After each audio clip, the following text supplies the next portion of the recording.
चार राज्यों के रुझान, कुछ नतीजे हम सबके सामने हैं। बड़े सवाल सबके सामने खड़े हो गए हैं कि किस तरह से उत्तर भारत में बीजेपी ने किस तरह से अपनी बढ़त बना ली है। बिल्कुल शिवराज सिंह चौहान जो मध्य प्रदेश का चेहरा है बोल रहे हैं, सुनिए।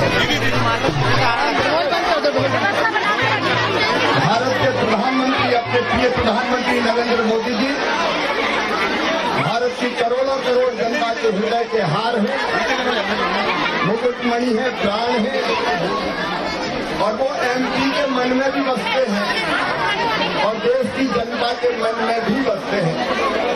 उनके प्रति अटूट श्रद्धा और विश्वास हम सबका है। मैं अपने प्रधानमंत्री नरेंद्र मोदी जी को भी प्रणाम करता हूँ। उन्हीं के प्रति विश्वास, ये जीत है जो आज भारतीय जनता पार्टी को प्राप्त हो रही है। और मेरी बहनों, आपने जो प्यार दिया, आशीर्वाद दिया, जो स्नेह दिया, उस आशीर्वाद को मैं बार बार नतमस्तक होकर प्रणाम करता हूँ।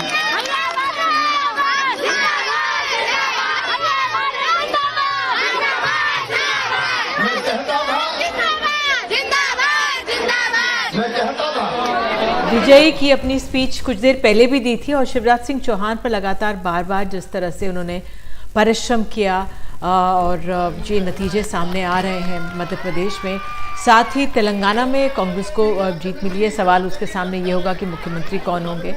अब मध्य प्रदेश में भी मुख्यमंत्री एक तरह से परिश्रम किया है शिवराज सिंह चौहान ने, लेकिन बीजेपी ने किसी का नाम डिक्लेयर नहीं किया था। बिल्कुल राजस्थान में क्या होगा ये भी एक तरह से साफ नहीं है। कई चेहरे थे, कलेक्टिव लीडरशिप की बात हो रही थी, और छत्तीसगढ़ वो भी अपने आप में जीत के साथ भी सवाल आते हैं। और एक तरह से तीनों ही राज्यों में बीजेपी बिना चेहरे के अगर उतरी थी तो ये देखना होगा कि कौन मुख्यमंत्री का चेहरा यहाँ पर होगा। और खासकर मध्य प्रदेश में ये इसलिए दिलचस्प होगा क्योंकि क्या जिस तरह से लग रहा था कि शिवराज सिंह चौहान को शुरुआत में उतनी तवज्जो नहीं दी जा रही थी। हम देख रहे थे कि शुरुआती लिस्ट में भी उनका नाम नहीं था, लेकिन अब जब इस तरह का जो जनमत आया, इस तरह का जब नतीजा आया है, तब ये देखना बहुत महत्वपूर्ण होगा कि क्या शिवराज सिंह चौहान को मुख्यमंत्री बनाती है बीजेपी या ना बनाने का खतरा मोल ले सकती है या नहीं। क्योंकि ये अपने आप में बहुत दिलचस्प है यहाँ पर देखना कि किस तरह से 4 राज्यों में चुनाव में बीजेपी की आंधी ने 3 राज्यों में कांग्रेस का एक तरह से सफाया करती हुई यहाँ पर नजर आ रही है। और खुद बीजेपी ने भी इतनी इस तरह की जीत का अनुमान नहीं लगाया था। एक बार सुन लेते हैं शिवराज सिंह चौहान।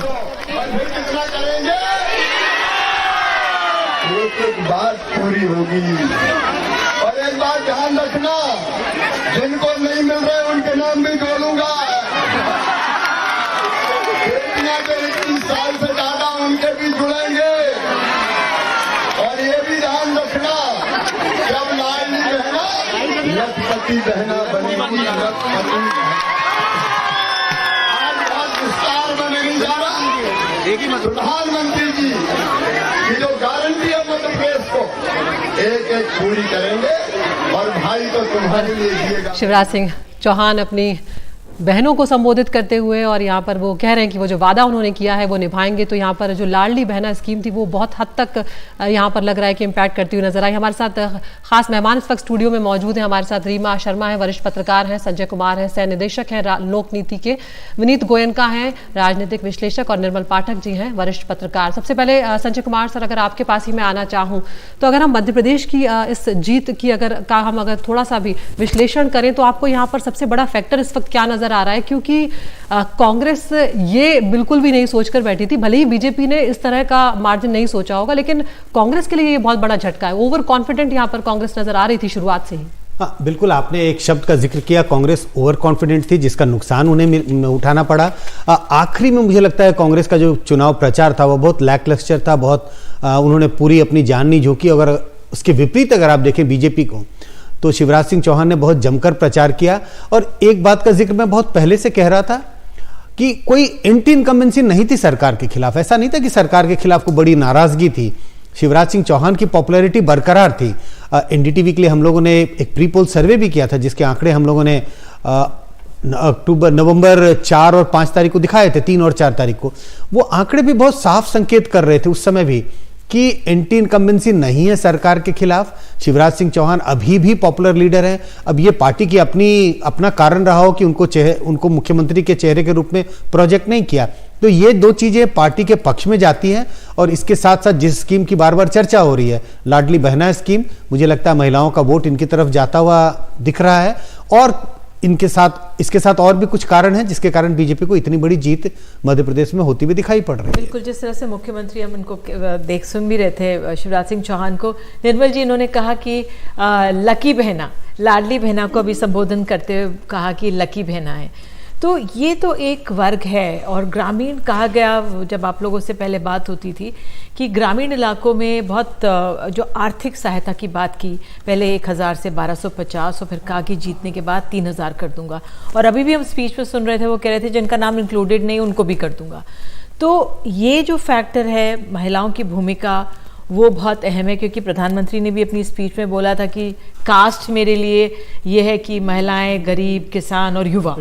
तो क्या ये एक चेंज आ रहा है बीजेपी के जिस तरह से नीतिगत घोषणाओं में? अब देखिए, मध्य प्रदेश में खास करके संजय जी उसको बेहतर तरीके से बताएंगे, क्योंकि 3-4 महीने पहले तक इस तरह का माहौल, जिस तरह के रिजल्ट आए हैं, ऐसा माहौल मध्य प्रदेश में नहीं दिख रहा था। लेकिन लाडली बहना जो शिवराज सिंह चौहान जी ने घोषणा की, उसके बाद जिस तरह से उस योजना को उन्होंने प्रचारित किया, मेरे ख्याल से 1 महीने में 160 कॉन्स्टिट्यूंसीज का दौरा करना, ये शिवराज सिंह चौहान के बूते की बात थी। और अगर उसके कंपैरिजन में आप कमलनाथ जी को देखें तो उनका 10 बजे से लेकर और 3 बजे तक उनका प्रचार खत्म हो जाता था, और शिवराज सिंह चौहान सुबह 7 बजे से लेकर के रात के 10-11 बजे तक प्रचार कर रहे थे। तो एक वो उसकी वजह से जो लाडली बहना घर घर तक उन्होंने इतने कम समय में पहुंचाया है, उसका एक बहुत बड़ा असर वो देखने में मिल रहा है। और मेरे ख्याल से जो 5.5 करोड़ के आसपास जो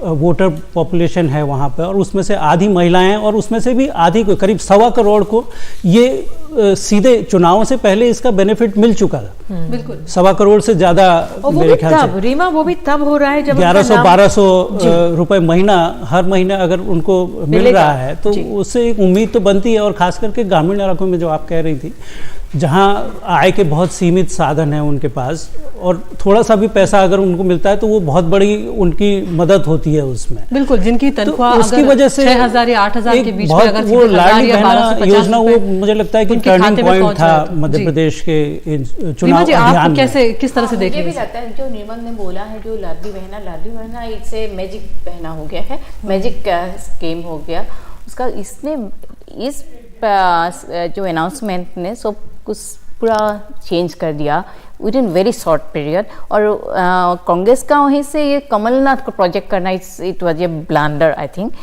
विनीत जी के पास, विनीत जी, आप जबकि शिवराज सिंह चौहान को नहीं बताया गया कि सीएम चेहरा होंगे, उसके बाद भी जिस तरह से बता रहे थे पाठक जी कि आखिरी 1 महीने में 160 रैलियां करना और ज़मीन पर डटे रहना, जबकि कांग्रेस में संजय कह रहे थे कि किस तरह से इतनी मेहनत नहीं हुई।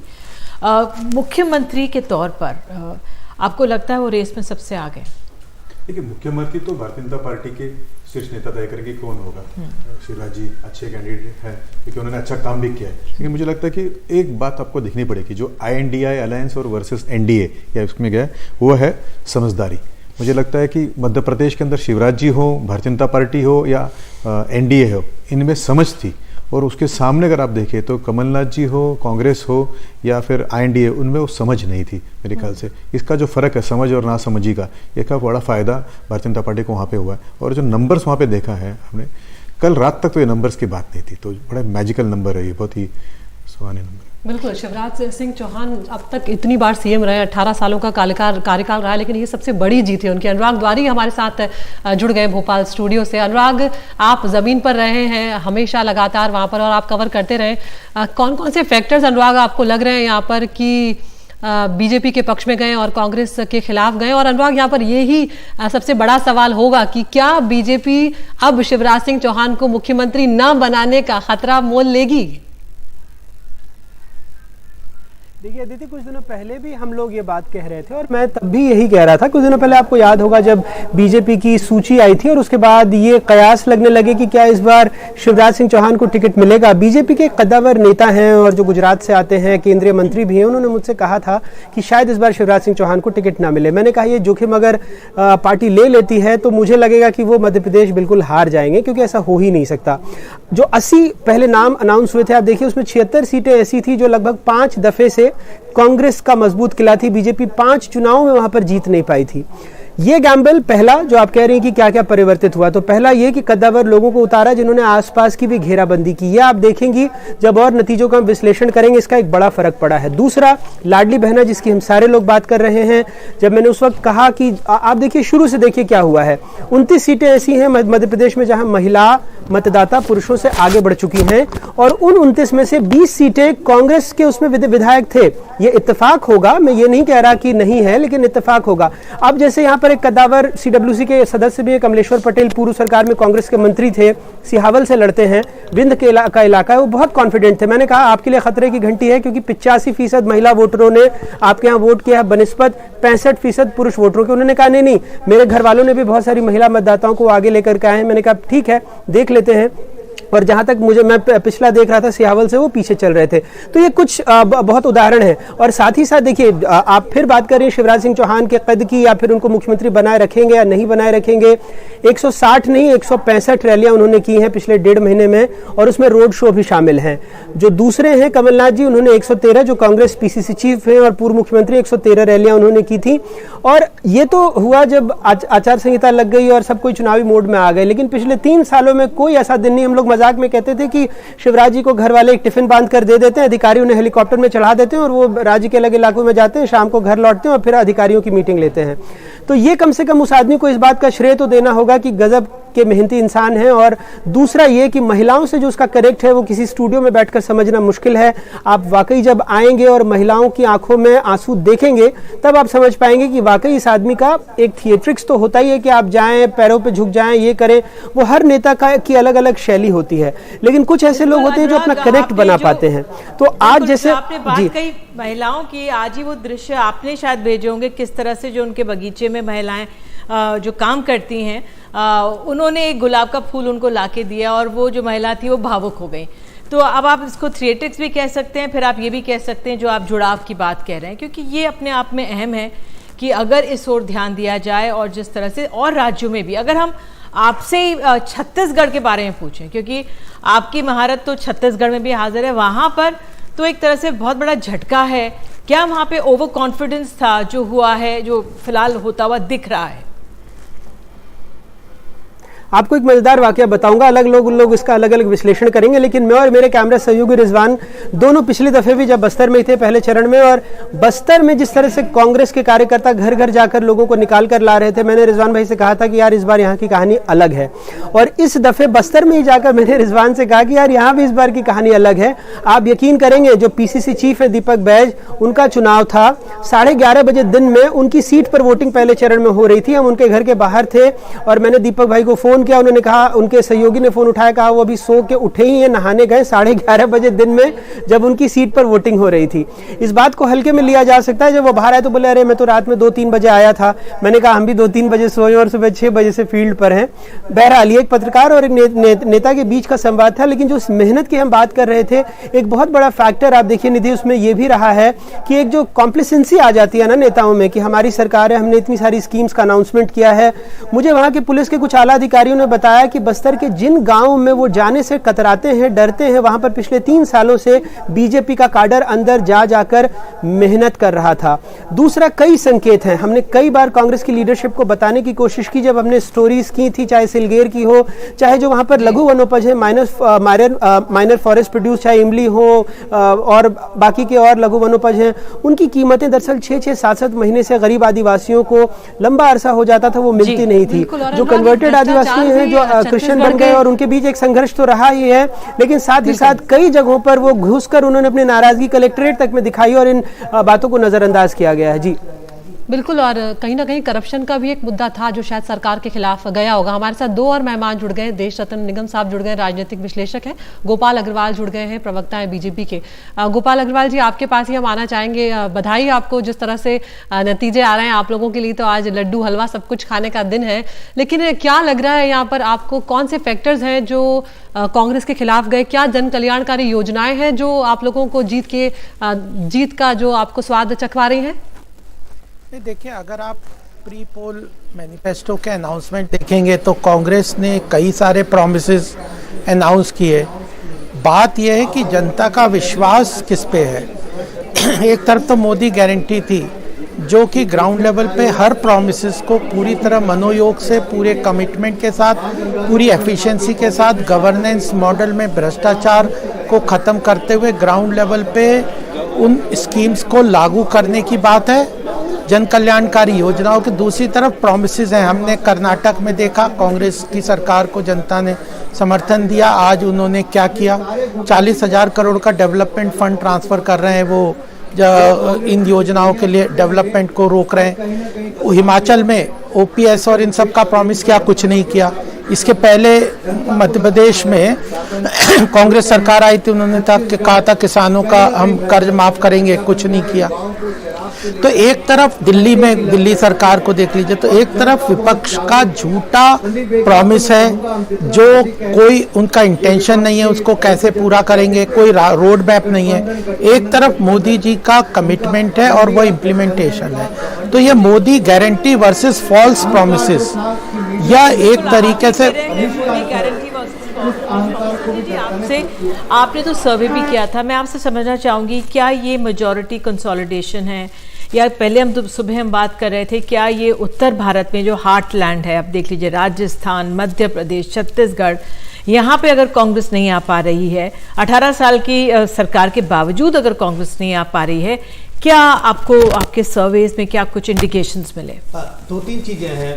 मेजॉरिटी कंसोलिडेशन की आप बात कर रही हैं, मेजॉरिटी कंसोलिडेशन है। अगर मेजॉरिटी कंसोलिडेशन ना हो तो बीजेपी को इतना वोट इन राज्यों में नहीं मिलता। लेकिन सवाल यह है कि क्या ये मेजॉरिटी कंसोलिडेशन की वजह कोई ध्रुवीकरण है? बिल्कुल नहीं। इन चुनाव में ध्रुवीकरण आपको देखने को नहीं मिला। मेजॉरिटी कंसोलिडेशन का कारण क्या कारण है? पहला कारण प्रधानमंत्री नरेंद्र मोदी में लोगों की जो आस्था है, जो विश्वास है। हमने जो भी पोस्ट पोल सर्वेस की उसमें तमाम ऐसे क्वेश्चंस डाले और ये जानने की कोशिश कर रहे हैं, क्योंकि हमें पता था इस बात का विश्लेषण करने की आवश्यकता होगी कि क्या मोदी मैजिक बरकरार है या नहीं है। और उन आंकड़ों के जरिए अगर मैं बताने की कोशिश करूं तो लगभग 1/4 बीजेपी का वोट प्रधानमंत्री मोदी के लिए दिख जाता हुआ हमें इन राज्यों में दिखाई पड़ता है। कहने का मतलब अगर 100 वोट बीजेपी को मिले हैं, मध्य प्रदेश हो, राजस्थान हो, चाहे कोई अन्य राज्य हो, छत्तीसगढ़ हो, तो 100 में से तकरीबन 20-22 वोट सीधा प्रधानमंत्री मोदी अपनी पार्टी के लिए लेके आते हैं। तो कंसोलिडेशन की वजह है अच्छा प्रशासन, प्रधानमंत्री मोदी के चेहरे पर लोगों का अभी भी भरोसा, और ये जिन स्कीम्स की बात हो रही है, स्कीम्स तो ये मैं कहता हूं एक लेयर के जैसे हैं, और ये अलग अलग लेयर्स बीजेपी के लिए एक तरह से लाभकारी साबित हुए, और जो नतीजा हम सबके सामने है। साहब, जो बात संजय जी कह रहे हैं, अगर उसी को हम आगे बढ़ाएं तो ये सत्ता का सेमीफाइनल हम अब तक इसे कहते आ रहे थे, और जिस तरह के नतीजे यहाँ पर आए हैं, जिस तरह से मोदी की गारंटी पर ही आप देखते हैं कि यहाँ पर चुनाव लड़ा है बीजेपी ने, कोई चेहरा सीएम का उतारा नहीं था। तो अब अगर हम लोकसभा चुनाव की तरफ बढ़ते हैं तो यानी कि बीजेपी और बेहतर स्थिति में यहाँ पर आती हुई नजर आ रही है, क्योंकि यही एक उम्मीद थी, ये हिंदी बेल्ट ही एक उम्मीद था कांग्रेस पार्टी के लिए, इंडिया अलायंस के लिए, कि यहाँ पर जो प्रदर्शन होगा उसी से आगे का रास्ता तय होगा। अंजलि जी और निधि जी, मैं एक बात बड़ा साफ कर दूं, जब इंडिया अलायंस का मीटिंग हुआ था उसके बाद जो सनातन विरोधी और सनातनों पे जो हमले हुए वो जनता बहुत गहराई से देख रही थी। पहली चीज़ तो वो है, उनको लगा कि बिना किसी कारण के सनातन पे उन्होंने कोई उनको प्रोवोक भी नहीं किया था, अचानक आप हिंदू विरोधी हो गए, सनातन विरोधी हो गए, पहला चीज़। दूसरा, जो सब बोलते हैं डिलीवरी, स्कीम्स की जो डिलीवरी है, जो वायदे करते हैं उसको जनता तक पहुँचाता है भाजपा, उसमें कोई दो राय नहीं है। और उनका जो काडर है, कार्यकर्ता है, वो उनकी मदद करता है आइडेंटिफाई करने के बेनिफिशियरी कौन है, किसको जाना है, तो ये देखते हैं जो लाभार्थी हैं सही जगह पहुंच रहा है। दूसरा, एक बहुत बड़ी स्कीम है जिसको लोग बहुत बात नहीं करते हैं, जो कि माइक्रो फाइनेंस की स्कीम है, मुद्रा योजना, जिसके लाभार्थी करीब 60 से 70% महिलाएं हैं। उसकी लोग बात नहीं करते। जो बीच में कोविड आया और जिसमें कि माइग्रेंट वर्कर्स बहुत सारे लोग घर गए परिवारों के साथ, वो बहुत सारे वापस नहीं गए। उन्होंने मुद्रा लोन्स की छोटे छोटे पैसे उधार लिए और अपना कार्य शुरू कर दिया। मैं ऐसे बहुत सारे उदाहरण निजी तौर पे जानता हूँ। यहाँ दिल्ली में ड्राइवर थे, वहां चले गए और उतना ही पैसा अपने घर में कमा रहे हैं रह के, वो वापस नहीं आना चाहते। तो मुद्रा लोन को, और वो बहुत समय से चल रहा है और उसमें डिफॉल्ट भी बहुत कम है। छोटे छोटे लोग किराए भी वापस, अपना जो लोन है वो वापस कर देते हैं। और किसी ने 50,000 लिए, किसी ने 1 लाख लिए, 5 लाख तक का उसका एक स्लैब है, उसके आगे 50 लाख तक के स्लैब है, अलग अलग स्लैब है। तो उसके बारे में लोगों ने अभी नहीं किया। एक बार किसी में ऐसे टीवी चैनल पे बैठा हुआ था, लोग कहने लगे कि जितने लोग सरकारी नौकरी या प्राइवेट नौकरियां ढूंढ रहे थे उनकी जनसंख्या में कमी आई थी। जी। तो निधि, किसी यहाँ ने पर दो महत्वपूर्ण जानकारियां निधि मैं यहाँ पर दे देती हूँ। इस वक्त जो आ रहे हैं आंकड़े, उसमें नरेंद्र सिंह तोमर जो अभी तक पीछे चल रहे थे दीमनी से, वो अब आगे यहाँ पर हो गए हैं। और दूसरा नरोत्तम मिश्रा दतिया से अभी भी पीछे चल रहे हैं, कुछ देर से ये पीछे हो गए हैं। जीतू पटवारी जो हैं वो पीछे ही चल रहे हैं, वो कांग्रेस के हैं। और फग्गन सिंह कुलस्ते जिन्हें उतारा गया था, अब हम जानते ही हैं निवास सीट से, वो अभी भी वो पीछे ही चल रहे हैं। तो यहाँ पर तोमर साहब जरूर आगे हो गए, लेकिन फग्गन सिंह कुलस्ते अभी भी पीछे ही हैं। मैं आपसे मैं इसमें थोड़ा सा अभी मैं बोल रहा था बीच में, एक तो मुद्रा योजना की मैंने बात करी जी। दूसरा, पिछले बार जैसे मध्य प्रदेश और छत्तीसगढ़ में ट्राइबल वोट्स बीजेपी से हट गए थे, जो कि वापस आए हैं। छत्तीसगढ़ में स्पेशली लोगों ने शायद उसको स्टडी नहीं किया ठीक से। पिछले इलेक्शन में अजीत जोगी फैक्टर था जिसने कि ये वोट्स हटा दिए थे। वो सारे के सारे ट्राइबल एरियाज के आदिवासी क्षेत्रों के वोट बीजेपी के पास वापस आ गए। शायद एग्जिट पोल ने इस चीज पे ध्यान नहीं दिया। वो बता रहे थे अनुराग द्वारी, जिस तरह से परिश्रम किया है बीजेपी के काडर ने, वहाँ पे उसका असर हुआ है। पाठक जी, आपसे जो हम ये मोदी फैक्टर की बात कर रहे थे, क्या ये लगता था कि लोकसभा में प्रधानमंत्री मोदी का चेहरा चलता है और जो रीजनल क्षेत्रीय नेता हैं उनको विधानसभा चुनावों में चांस मिल जाता है, लेकिन इस बार जो स्थिति देख रहे हैं कि तीनों राज्यों में, और बार बार मध्य प्रदेश इसलिए क्योंकि अगर 18 साल की सरकार चल गई है तो एक होता है कि दूसरे को मौका मिले। आपका क्या आंकलन की? देखिए, प्रधानमंत्री मोदी की पॉपुलैरिटी तो इंटैक्ट है, उसमें कोई डाउट नहीं है अक्रॉस द पार्टी। अभी उनके लेवल पे किसी अपोजिशन के पार्टी की या स्टेट में तो किसी लीडर से कंपेयर कर नहीं सकते, पर जो नेशनल लेवल पे अगर दूसरी पार्टीज़ के नेताओं से आप उनकी तुलना करें तो कोई उनके आसपास अभी नहीं है, उसमें कोई शक नहीं है। और प्रधानमंत्री की पॉपुलैरिटी का, जैसे संजय जी ने बताया कि 20-25% तक वोट उनके नाम से बीजेपी को मिल रहा है। इन चुनावों में मुझे लगता है जैसे तीनों राज्य हैं, मध्य प्रदेश, छत्तीसगढ़ या राजस्थान, इन तीनों राज्यों में भारतीय जनता पार्टी का अपना संगठन भी बहुत मजबूत है। इस चीज़ को भी हमको ध्यान में रखना है। छत्तीसगढ़ खाली एक पिछली बार जो 2018 का इलेक्शन था, वो उसको आप एक अपवाद मान सकते हैं, जब वोट परसेंटेज कांग्रेस का बहुत ज़्यादा रहा और बीजेपी का कम था। मेरे ख्याल से 10% का शायद अंतर था उस समय। तो वो एक, अदरवाइज वहाँ छत्तीसगढ़ में 1 या 2% का, यही मध्य प्रदेश में भी पिछली बार कांग्रेस और भारतीय जनता पार्टी के लगभग बराबर वोट थे, थोड़ा सा मेरे ख्याल से ज़्यादा होंगे। और राजस्थान में भी ऐसे ही रहता है, 0.8% का डिफरेंस था। तो इन तीनों राज्यों में भारतीय जनता पार्टी का अपना संगठन पहले से बहुत मजबूत रहा है।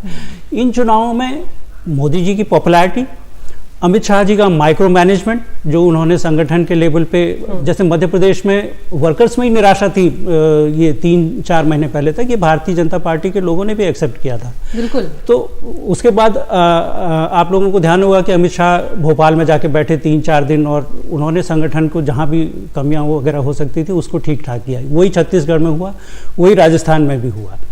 राजस्थान में उन्होंने वसुंधरा राजे को, अगर लीडर एक फेस के साथ जाते तो ऐसी बहुत सारी चर्चाएं हैं कि अगर उनको फेस डिक्लेयर किया होता तो शायद और बड़ी जीत होती, पर उसका उन्होंने कैलकुलेट किया होगा कि उसका नुकसान, क्योंकि पिछला जो चुनाव था वो वसुंधरा राजे की वजह से हारे भी थे। बिल्कुल। तो इसलिए शायद उन्होंने उनको वसुंधरा राजे को प्रोजेक्ट नहीं किया। जी निर्मल जी, हम एक बार मनीष जी के पास भी चलेंगे, हमारे सहयोगी रायपुर से जुड़ गए हैं। मनीष, यहाँ पर जो बातें अभी इस वक्त निधि जी उठा रही थी कि किस तरह से एंटी इनकम्बेंसी जो है वो हमें मध्य प्रदेश में दिखाई नहीं देती, लेकिन 18 सालों के बाद भी दिखाई नहीं दे रही। और हम अगर इस वक्त नरेंद्र सिंह तोमर कुछ कह रहे हैं, एक बार सुन लेते, फिर मनीष आपके पास आएंगे।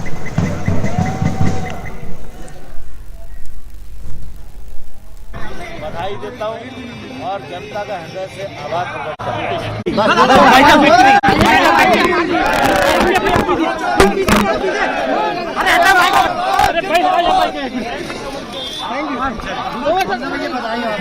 विक्ट्री मिली है, 150 से ज्यादा सीटों पर जीत मिली है, क्या कहना चाहेंगे?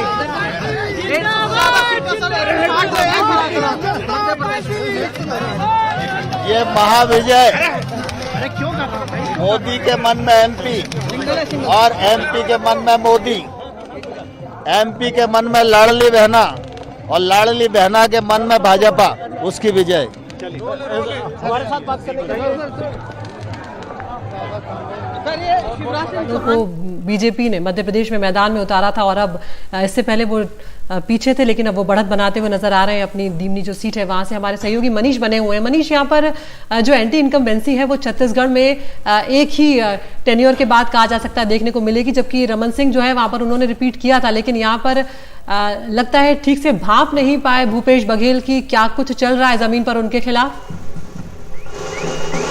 निश्चित रूप से कांग्रेस पार्टी ने बहुत सारे मोर्चों पर मिसकैलकुलेशन किया, लेकिन जो सबसे प्रभारी इस चुनाव में जो सबसे बड़ा मुद्दा रहा वो है प्रधानमंत्री नरेंद्र मोदी का एक तरह से फ्रंट से अपने पार्टी के कैंपेन को लीड करना, और दूसरी बात उन्होंने जो भी वादे किए, खासकर जिस प्रकार से आप मध्य प्रदेश में शिवराज सिंह चौहान के लिए आप लाडली बहना की चर्चा कर रहे हैं, उसी प्रकार से छत्तीसगढ़ में भी सरकार बनने पर बीजेपी के द्वारा 12,000 रुपये का वादा किया गया था।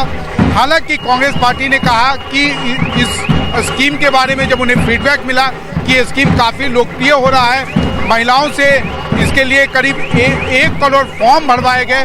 उसके बाद कांग्रेस पार्टी ने 15,000 का वादा किया, लेकिन शायद प्रधानमंत्री नरेंद्र मोदी के द्वारा जो वादा किया गया वो कांग्रेस के 15,000 पर भारी पड़ा। उसी तरीके से किसानों को 3100 रुपये क्विंटल धान खरीदने की बात की गई, और साथ ही साथ उनका 2 साल के बोनस का बैकलॉग क्लियर करने की बात की गई।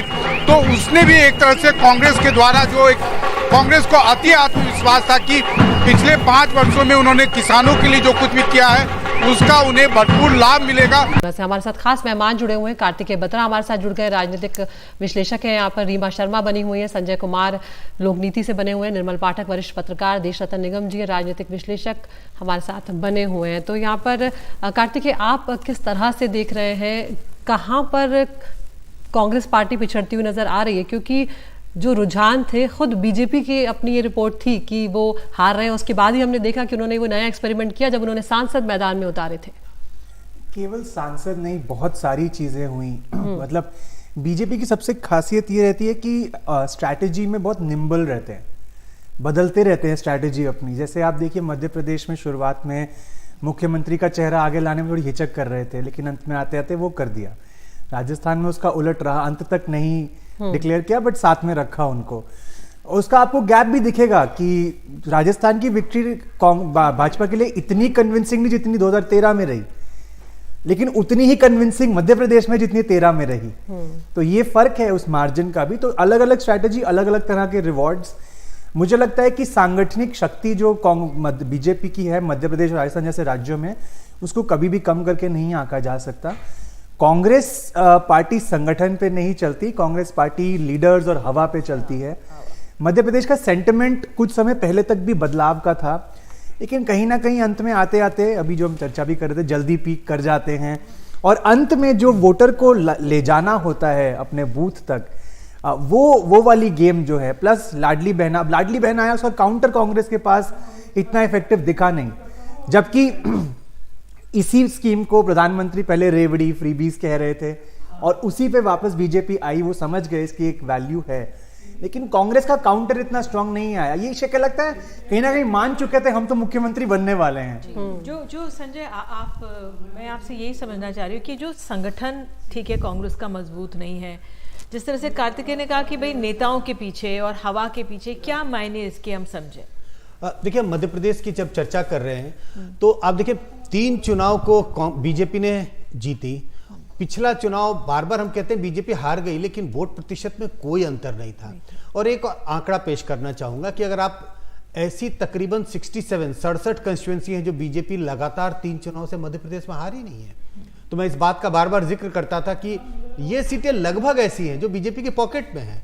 तो आप 50-60 सीटें तो बीजेपी के पास हैं, अगर आप 50 सीटों को माइनस कर दें 230 से, तो कांग्रेस रेस्ट में चुनाव लड़ रही थी। आपने 50 माइनस कर दिया जो बीजेपी की बिल्कुल सॉलिड सीट है, तो 230 में 50 माइनस कर दीजिए, तो जितनी बच गई सीट कांग्रेस सिर्फ उसी में चुनाव लड़ रही थी, और उसके हिसाब से कांग्रेस का प्रदर्शन बस ठीक है। लेकिन तेलंगाना में वो बात जी एक बात जोड़ना चाहूंगा निधि जी कि कांग्रेस आज लूजर तो दिख रही है, लेकिन अभी संजय जी को मैं यही कह रहा था, कांग्रेस ने वोट शेयर किसी भी राज्य में कम नहीं किया है। अच्छा, लगभग उतना ही है। 41% वोट है अभी इनको मध्य प्रदेश में, लेकिन बीजेपी का वोट 48 का वोट शेयर काफी बढ़ गया और बीजेपी ने at the expense of others. तो संजय जी इसमें एक लेसन ये भी छिपा है कि जो बायपोलैरिटी बन रही है इलेक्शंस की इन स्टेट्स में, जहां बसपा सपा जैसी पार्टीज रेलेवेंट रहती थी, उनका वोट शेयर अगर आप घट के देख, अब छत्तीसगढ़ की बात करिए, अभी मैं सुन रहा था छत्तीसगढ़ पिछली बार बीजेपी थी 32 पे और कांग्रेस तकरीबन 42 पे। आप देखिए तकरीबन कांग्रेस उतने पे ही है, लेकिन बीजेपी 43 पे पहुंच गई। इसमें एक फैक्टर जो आप बात कर रहे हैं उसमें इस तरह से भी उसे देखा जाना चाहिए कि जब कांग्रेस जब सड़कों पर उतर नहीं रही है तो वहां पर आ नहीं रहा है। आपको सेंधमारी करनी थी मालवा में जहां पर 88 सीटें थी, जो बीजेपी का गढ़ माना जाता है, आप वहां पर सेंधमारी कर नहीं पाते। महाकौशल में आप कमजोर हुए, चंबल में आप अच्छे खासे कमजोर हुए, मतलब जो आपकी चीजें थी आप वो भी रिटेन नहीं कर पाए, जहां पर आपको सेंध लगानी थी आप वहां पर भी नहीं पहुंच पाए। तो ओवरऑल ये स्ट्रेटेजी में भी समस्या तो थी। मैं यहाँ पे एक बात बोलूँ, ये जो कार्तिक ने बोला है स्ट्रेटेजी बनाने में माहिर है, ये टाइम टू टाइम चेंज करते हैं। सिचुएशन देखा बीजेपी ने, हाँ यहाँ पे वीक हो रहे हैं, उनका अपना सर्वे में कम दिख रहे हैं, तो वहीं पे स्ट्रेटेजी चेंज करके फिर ये लाडली बहना वाला अब आ गया है। मतलब स्ट्रेटेजी चेंज करते हैं और इमीडिएटली चेंज करके उसको मतलब वो क्लिक कर जाते हैं। और ऊपर से ये है, ये जो एमपी वाला सब में जो पब्लिक का ज़रूरत है, लेमन व्यू में उन लोग स्टडी करके मुद्दे में बात किया है, सब कुछ उन लोग को मिला था। और एक दिन में ये जीत नहीं है, ये प्रोसेस में आके इतना बड़ा जीत हुआ है। हार पे तो हाँ, कई सवाल होते हैं निर्मल जी। ये प्रोसेस में आके ये हुआ है। और ये कांग्रेस का ये हिंदी बेल्ट में जो काउ बेल्ट बोलते हैं पॉपुलरली, इसमें ये बैलेंस नहीं रख पा रहे, साउथ के हिसाब से बैलेंस नहीं रहा। यही जो बात आप साउथ की दक्षिण ये बैलेंस नहीं रहा। और ये साउथ में तेलंगाना में तो ये अभी बीजेपी के लिए ये प्लस पॉइंट है कि बीजेपी का एंट्री हो गया है तेलंगाना में। 2020 में होने का बहुत बड़ी बात है। इसमें बीजेपी का ऊपर, अभी मोदी जी का ऊपर लोगों का बहुत बड़ा भरोसा हो गया। ये उन लोग, ये अभी कभी इतना जल्दी ख़त्म नहीं होने वाला है। और अगर ये 5 स्टेट का इलेक्शन को सेमीफाइनल बोल रहे हैं, तब फाइनल में भी ये क्लियर हो गया है।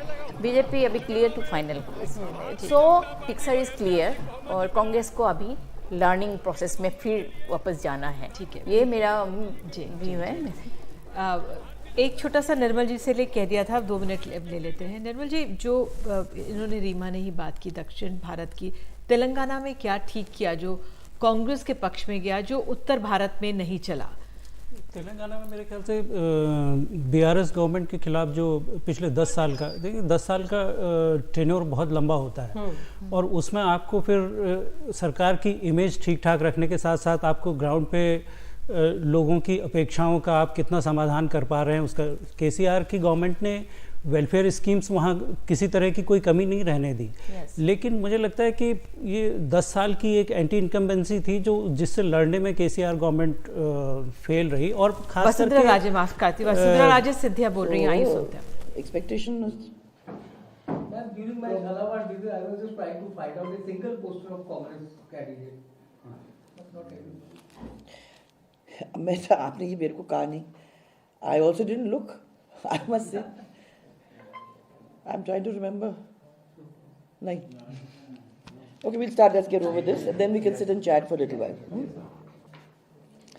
So सबसे पहले राजस्थान की ये जो शानदार जीत है, ये माननीय हमारे प्रधानमंत्री नरेंद्र मोदी जी, जिनका मंत्र था ये सबका साथ, सबका विकास, सबका विश्वास और सबका प्रयास, ये उसकी जीत है, उनकी दी हुई गारंटी की जीत है।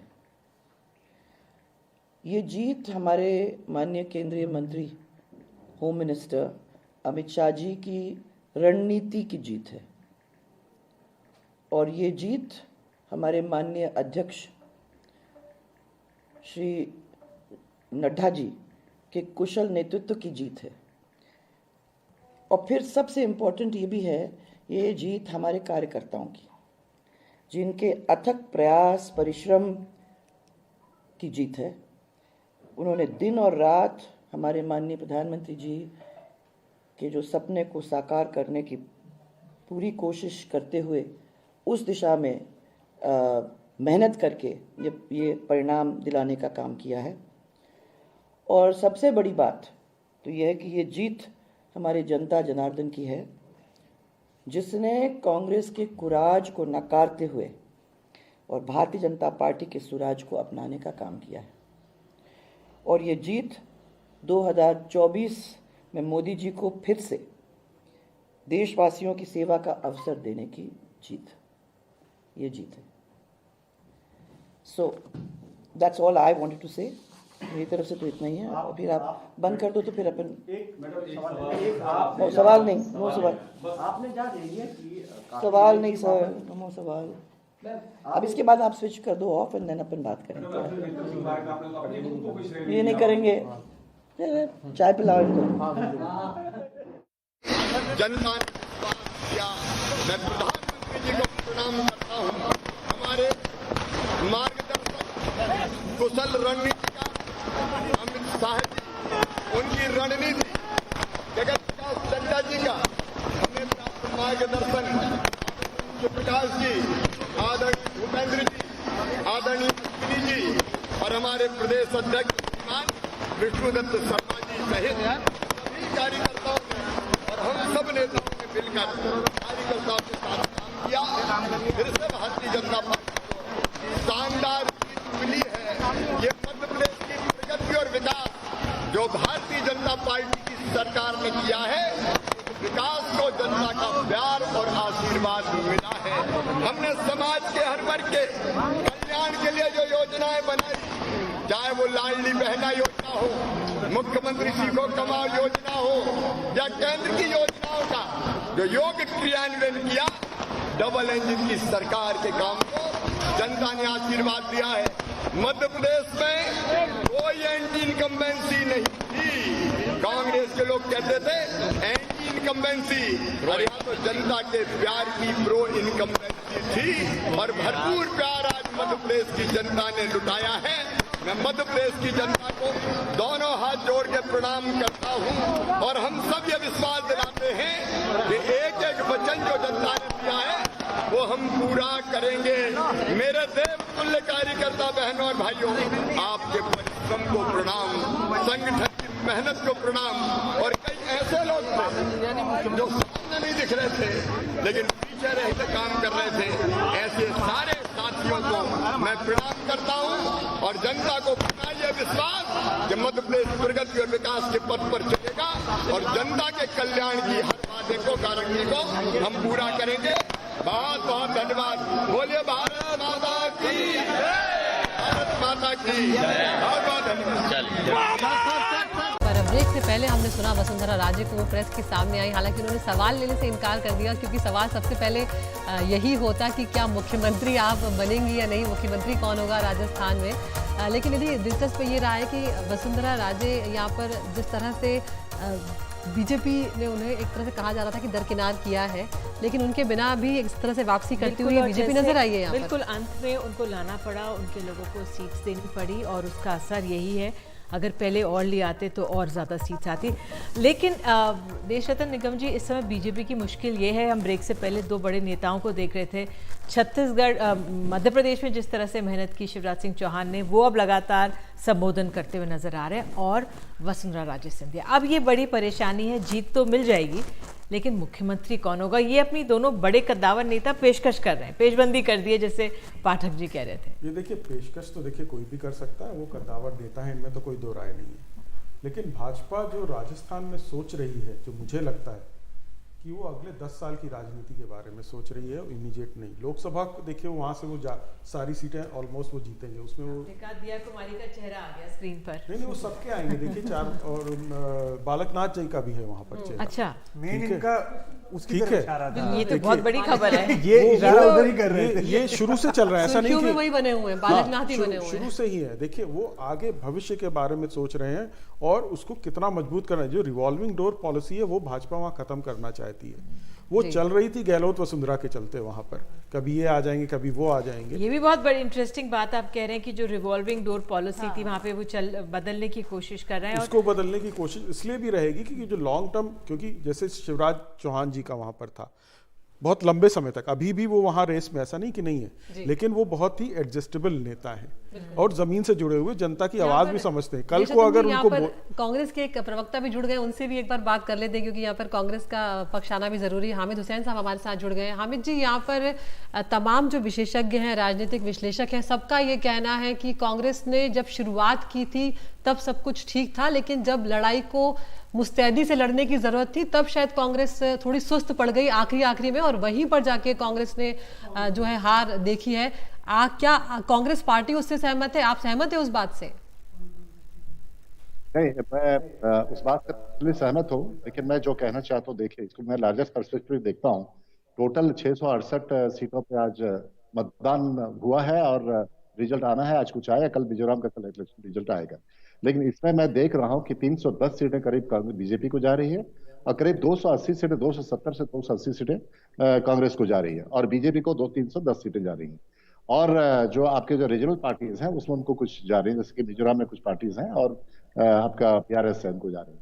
तो ओवरऑल आप देखिएगा, अभी तो इंडिया अलायंस सामने नहीं आया है।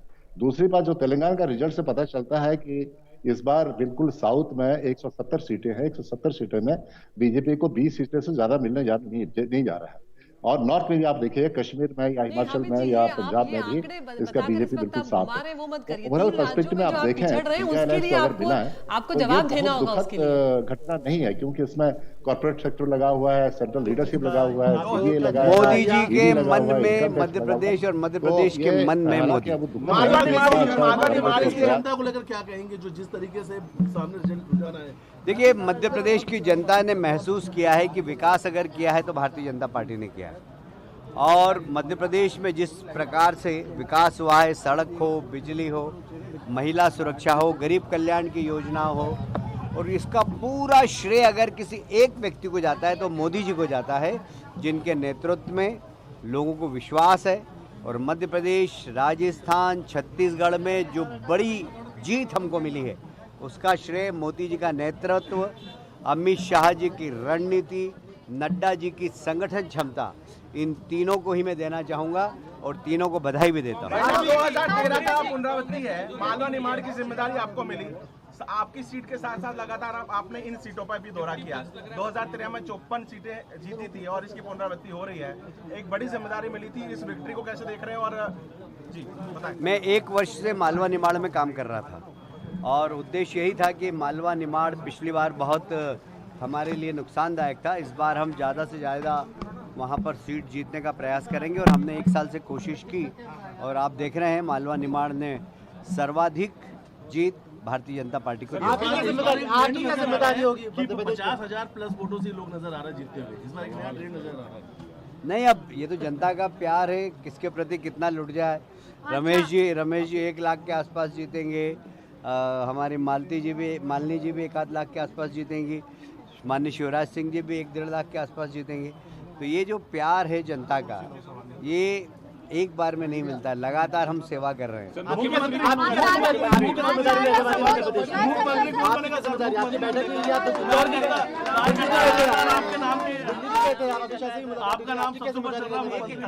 देखिए, भारतीय जनता पार्टी का कोई भी कार्यकर्ता मुख्यमंत्री होगा जिसको दिल्ली के बैठे हुए हमारे हाईकमान तय करेंगे। आचार्य प्रमोद कह रहे हैं कि कांग्रेस इसलिए हार गई है।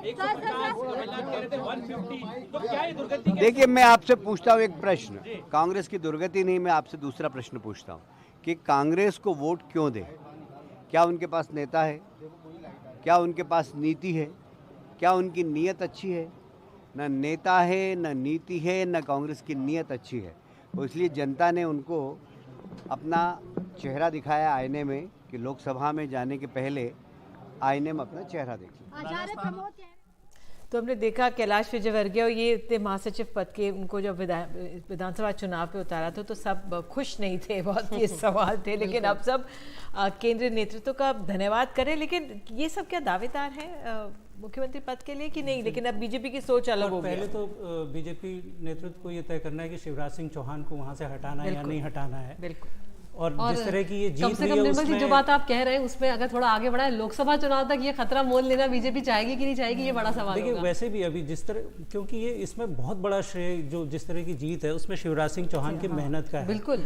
और अगर आप किसी से भी पूछेंगे तो वो दिल से तो यही कहेगा कि नहीं, शिवराज सिंह चौहान को एक मौका और मिलना चाहिए। पर जो रणनीति है, जैसा देशरत्न जी भी कह रहे थे, मेरे ख्याल से बीजेपी अगले 10 साल 15 साल की राजनीति की तरफ देख रही है।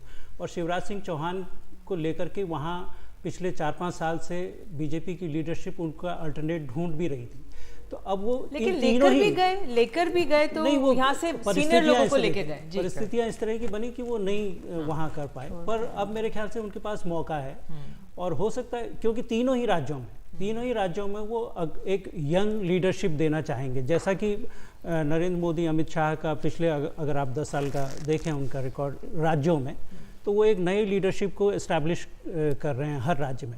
तो इन राज्यों में भी मुझे लगता है कि अब ये लोकसभा इलेक्शन के परिप्रेक्ष्य में अगर आप देखेंगे तो शिवराज सिंह चौहान को अगर हटाते हैं तो जिन लाडली बहनों ने अभी वोट दिया है वो लोकसभा चुनाव में किस तरह से रिएक्ट करेंगी। संक्षेप में सबके पास मैं एक बात बताऊं, पिछली बार जब राजस्थान और मध्य प्रदेश बीजेपी हारी थी, लोकसभा स्वीप कर दिया था, तो इसलिए उनके पास अभी भी मौका है लीडरशिप बदलने का यहाँ पर, क्योंकि लोकसभा दूसरे उस पर चलता है। वो जाली जोखिम लेने के लिए जाते हैं। संक्षेप जी।